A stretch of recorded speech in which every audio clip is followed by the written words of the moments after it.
Shaun and the Leprechaun by S.M.G. Reddy. It was late in March when Shaun and his cousin Chloe had visited Ireland for St. Patrick's Day, leaving Dublin and heading into the countryside looking for an adventure. It was on this beautiful spring morning that they found just that. Shaun and Chloe walked along a country lane when all of a sudden, out of nowhere, they could hear a strange sound coming from the woods. As they walked closer, they had to pull away the branches as they were drawn to the sound. It was somebody singing. When they both looked down, they could not believe their luck. It was a little leprechaun in the middle of the clearing, singing when Irish eyes are smiling. "OMG," said Chloe. "I can't believe it. All the stories that Nana told us are true." Just then, Shaun said hello to the little fellow and asked his name. The leprechaun replied, "Well, hello, Mubayo. My name is Lenny O Toole, but you can call me Lenny, and it's a pleasure to make your acquaintance." Shaun asked him, "Are you a leprechaun?" "Well," said Lenny, "I don't look like an elf now, do I?" Actually, little green hats and coats, he did a little bit, lol. Now they were still surprised and asked why he was there. Lenny explained that he had played a trick on a fairy princess. While playing, he was singing, "1, 2, 3, she'll never catch me." The fairy princess was upset with him and threw his magic brogue shoes into the Barrow River. Now without them, he could not walk, as they're magical, so he was stuck there. Trying to be clever, Shaun said, "Well, if I help you, will you show us where your pot of gold is?" "Oh, begorra," said Lenny, "you'll never get me gold." "Well," said Chloe, "you could always stay here until night time and wait for the banshee." "Mother of God," said Lenny, "no way. Okay, we have a deal." So, the two cousins ran toward the river and started to look around. It was very shallow, so it didn't take long, and Lenny had his magic brogues back. "Well, a deal's a deal. Let's go get me crock of gold."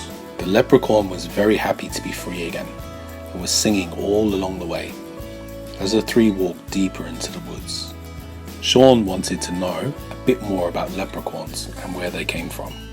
Lenny told him his home was the magic mountain kingdom of Curratuhill, ruled by King Conor O'Brien, who was descended from the first High King of Ireland. "Oh, me bio, it's a grand place and always full of people singing and dancing." "Okay," said Shaun, "now tell us the rules." "I know you like to play tricks and cod people."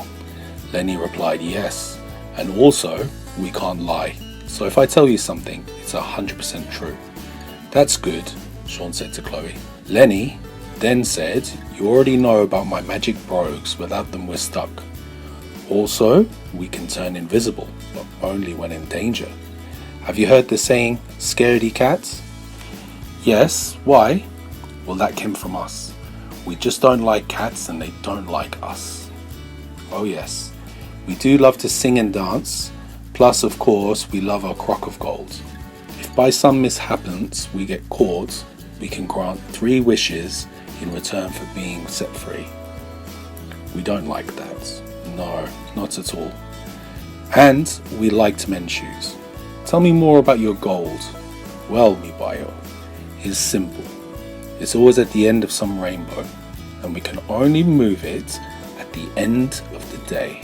If you get me gold, you will have to leave me 1 coin so we can start my savings again." "Okay, that's fine, we'll do that," said Shaun. So finally they arrived, and as they looked, they were at the end of the rainbow in a massive shamrock field. Then Lenny pointed down and said, "That's where me gold is." "Okay, we're going to need something to dig." The two thought for a moment and decided to mark the spot and go and find a shovel somewhere. Shaun had an idea and opened his backpack. He took out his notebook and wrote his name in big letters and placed it on the spot with the rock at the top. "Lenny, do you promise you will not move the paper, the rock or the gold?" And and true to his word, the little leprechaun agreed. They said goodbye to Lenny O Toole and went off in the direction of a distant farmhouse. Lenny, the leprechaun, tapped his magic brogues and disappeared. After a little while, they found an outbuilding next to an abandoned farm and looked inside. Right at the back, there were some tools and they had a shovel.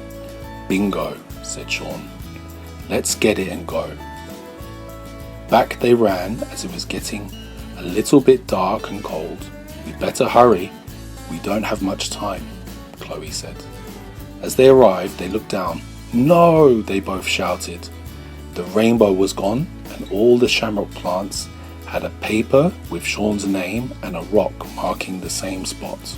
"He tricked us." "Which one is it?" "We will never find it now."